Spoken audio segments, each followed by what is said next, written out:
cho nên một tụ lu một sao họ tự lo nên suy tranh cho chỉ một tụ lu một sao họ tự lo nên suy tự tranh khi năng lên thì tao lần đó chế lo bỏ vô đại thì lo tới chỉ có trái đó vô đi lo sưu thập là họ lo sưu bỏ đại lần đó chế lo nhẹ so cái tia sa thon nhóm đó có thiệp bắt chết của tụi tì to cho chúng mỗi lần trò chơi đi có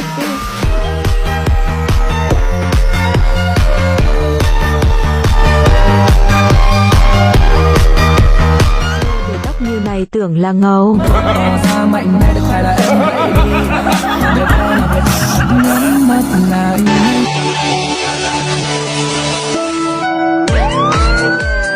sống cả nói lên tôi chỉ một tuần lúa giờ thì tôi chỉ một tuần lúa chè nhà mới lấy tôi nào họ giờ thì một tuần lúa chè nhà mới là ớt to vì hai tiêu của sapa thì sống cả nói phải cho chỉ một tuần lúa lo là chiếc xin nhà dư là dư nhà mua sẽ trả lại dư sẽ hạ trả lại chị là thứ chỉ sa tế dư là trang sự mòn trang ý ono là mà lý tế dư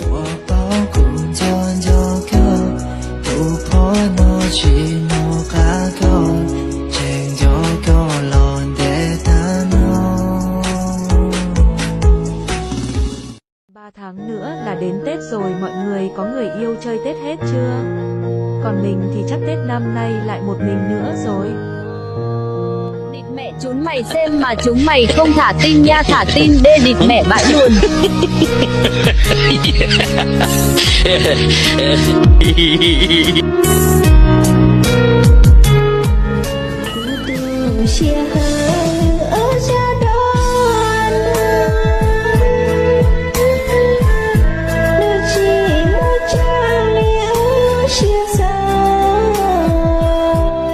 Hồ Duyên à?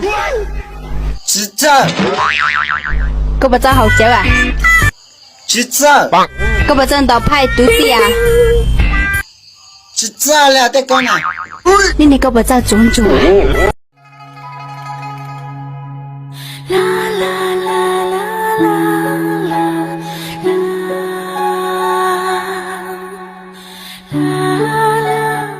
chúng ta là xã hay là cho nô tia ở cha của họ mua từ cha ở cha có chỉ nô hai tia cha có từ ở lại trời của sân có chỉ té nè có tia xa xa có bơi là khó tránh tia nè cùng mua ta phải muốn có tính cho thằng này ba muốn follow thả tin cho cụ theo về đeo cụ chỉ tao trò này giờ tiền lên thì chỉ tao trò nó thả tin follow cho cụ theo cụ mà đi follow theo thả tin cho cá rồi